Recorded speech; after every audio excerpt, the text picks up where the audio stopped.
Hello, good morning everyone. Can you hear me, class? Am I audible now? Yes, ma'am. You're audible. Before we start checking your attendance and start to our discussion, let's have a quick prayer in this morning. Anyone who wants to volunteer and lead our prayer?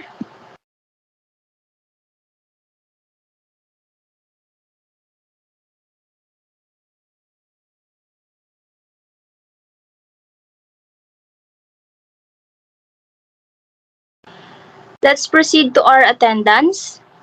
Kindly open your camera and say present when your name was called. After I see all your beautiful faces, you can turn off your camera and we will proceed to our formal discussion.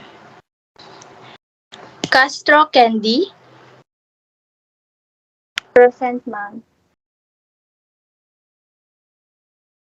Jean Miklat, Present. Roseanne Canlas, Present. Marie Jamil Canlas. Present, ma'am. Thank you. And now let's proceed. Before we proceed, let's have a quick review about our last topic discussed by Sir De La Cruz last meeting, and that's all about ambience of the dining area. And anyone who still remember what is ambience? Yes, Miss Castro.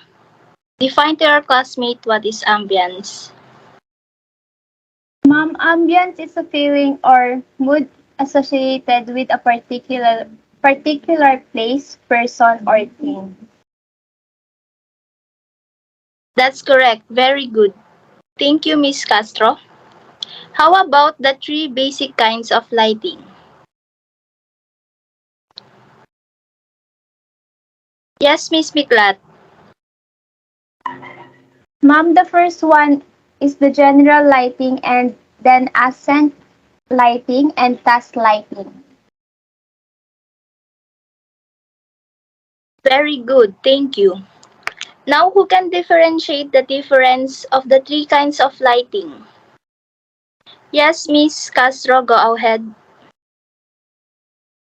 The difference of those three is general lighting. Lighting is the main source of light in the dining are, while the accent lighting provides source of illumination.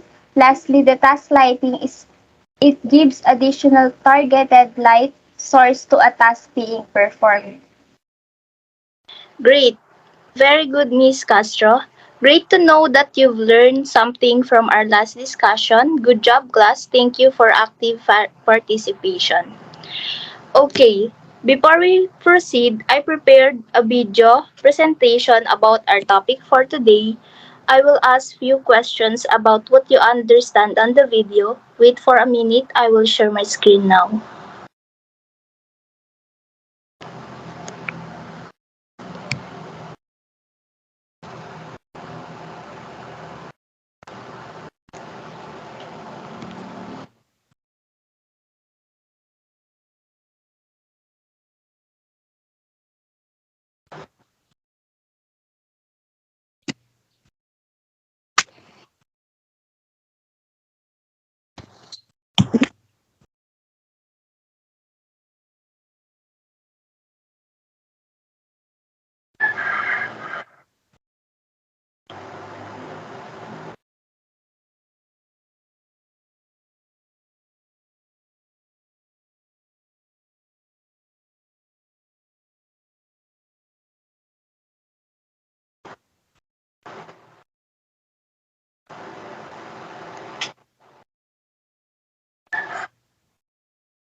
Did you see the video clearly?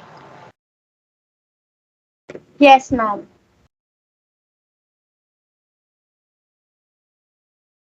Now, do you think what is our topic for today?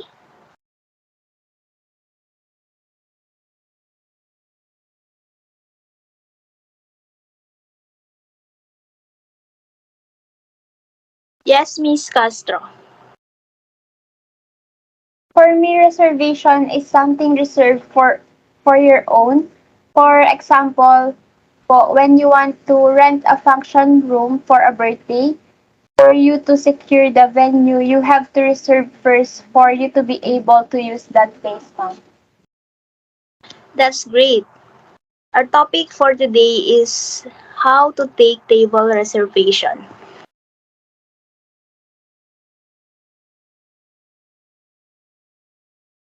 At the end of the lesson, our objective is define the definition of reservation in food industry, know and differentiate types of reservations, know the tips in taking table reservations, understand the advantage and disadvantages of taking reservations, and demonstrate the following steps carried out in table reservations.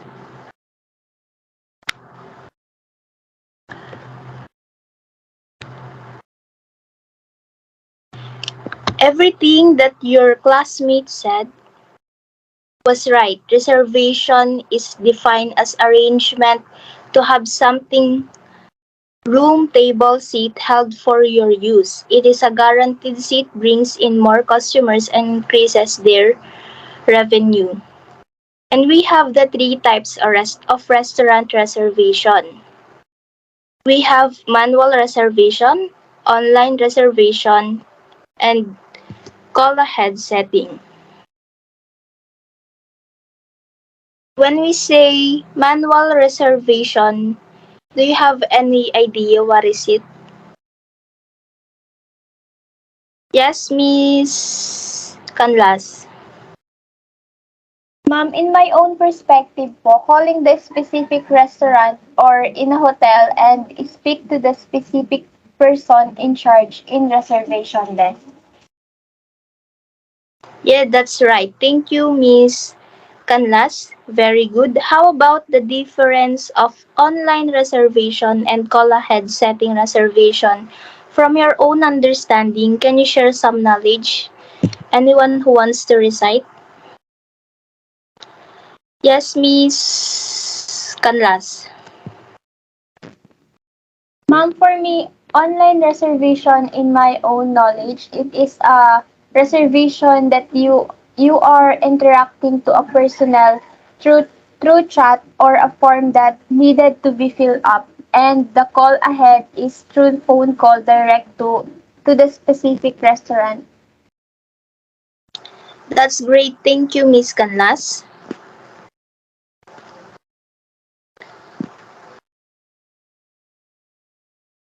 When we say manual reservation, it deals in answering guest questions, give accurate direction to the restaurant, and provide clear information about parking. When we say online reservation system, it makes use of the internet using website where all necessary information needed for reservation is key in the by the guest. And when we say call ahead setting, this is a type of reservation guest call when they are on the way to the venue of the restaurant.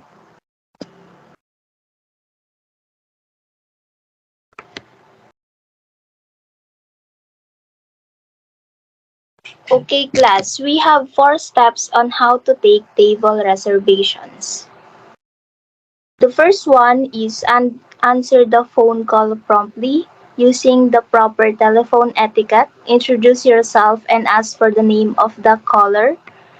The second one is use the name of the guest appropriately and gather the following important information. Of course, the number of guests, reservation date, arrival time, the name of the person who will be checking in, the contact information of the person checking in and the person making the reservation, and other special requirements. The third one is recap the details of the reservation of the caller. And the last one, conclude the call properly. These are the 4 steps on how you can take a table reservation. Let's proceed on the tips in taking table reservation.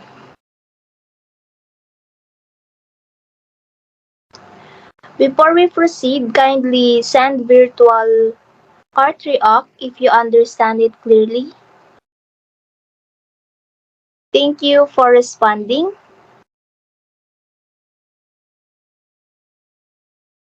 Let's proceed to tips in taking table reservation. Anyone who wants to read it?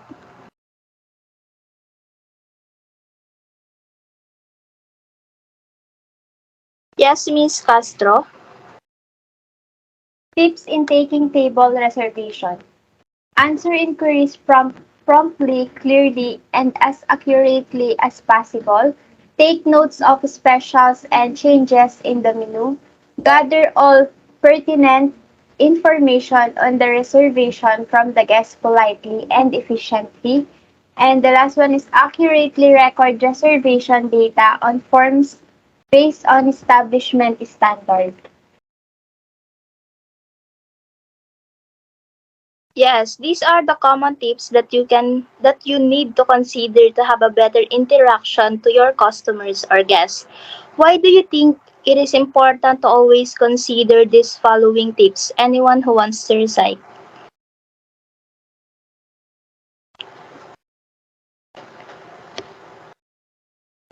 Yes, Miss Canlas.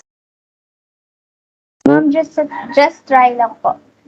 I think answering phone call, then getting their details, and then initial deposit, and then end phone call. Thank you.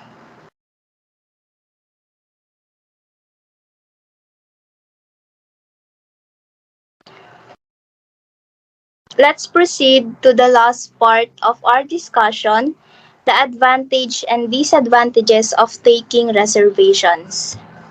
Accepting restaurant reservation has both its advantages and disadvantages, both for the guests and the restaurants.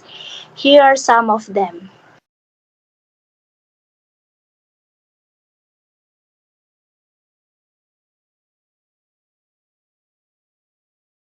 Special occasions, fairness, higher check, planning ahead, absent customers, and changes in party numbers. Anyone who wants to read the first advantage?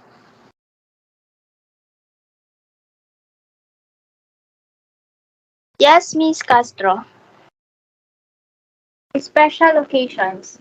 On these occasions, aside from the profit it will yield, taking reservations can be an opportunity for restaurants to advertise what they offer, what makes them at par with their competitors while ensuring customer satisfaction. Thank you, Miss Castro. For the next one, anyone who wants to read it. Yes, Miss Canlas.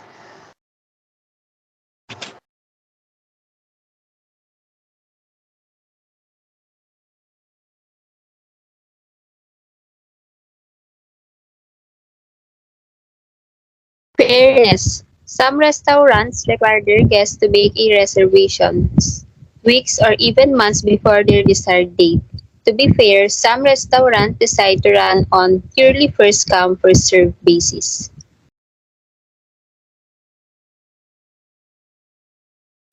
Thank you, Miss Canlas. And the third one is the higher checks. Who wants to read it? Yes, Miss Miklat. Higher checks. Usually, guests who make reservation either hold a large party or simply plan for a special event. These occasions result in increased revenue on the part of the restaurant. Thank you. And for the fourth one is the planning ahead. Who wants to read it? Yes, Miss Canlas. Planning ahead. This will give the restaurants ample time to plan their program. This may include adjusting their workforce or the layout of their restaurant to accommodate the maximum number of guests without crowding the area.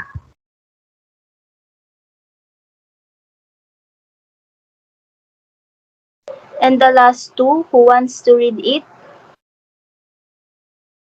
Yes, Miss Castro. Absent customers. When the reserving party does not show up, the reservation made by the party concerned forces the restaurant to turn away other sales generating customers for that scheduled time. Some restaurants charge a fee for a non-show to prevent this from happening or to cover their losses should it occur. Last is the changes in party numbers. Yes, Miss Canlas.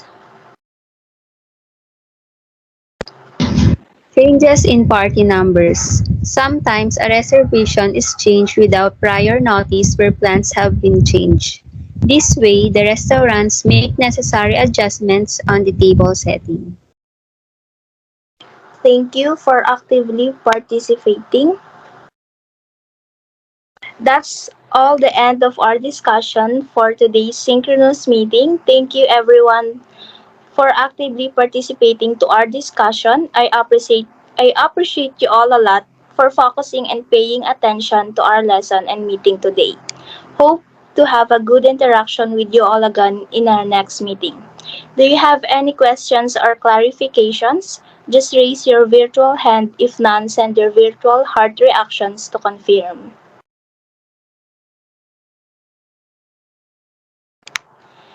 Thank you for responding. And before we end our meeting, you will be having a short activity about our lesson today, and I will be assigned to your teams later after this meeting. Are we clear? Yes po. Okay, lastly, before we end, what did you learn from today's lesson? Kindly raise your hand if you want to share your thoughts.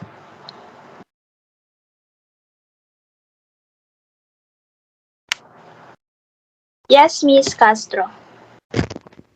Ma'am, I've learned about how important are making reservation to a specific occasion. Who else who wants to share about what did he learn from today's lesson? Yes, Miss Miklat. I've learned that it is not just a typical one type reservation. I learned that there are types of restaurant reservation. And go ahead, Miss Canlas. So I've learned that we must be ready in every um, scenario that will happen na hindi inaasahan so that we can still do our job po. Thank you. And last one for Miss Castro. I've learned about that taking table reservations, there is advantage and disadvantage on it. Good job, guys. Thank you for actively participating. I see that you clearly understood our topic for today.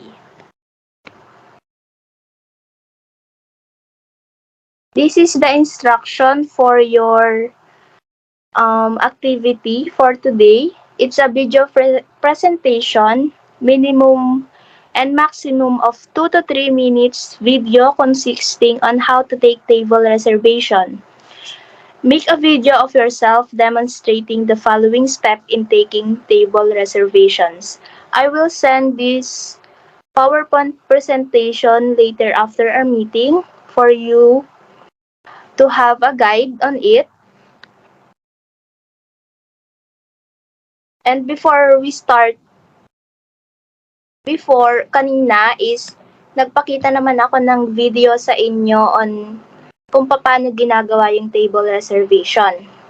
And for your assignment, it's just kindly do advanced reading about table setups for our discussion. Next meeting, we will be having a short recitation. That's all, and thank you everyone. Goodbye. Thank you, ma'am. Bye, ma'am. Bye, ma'am. Thank you po.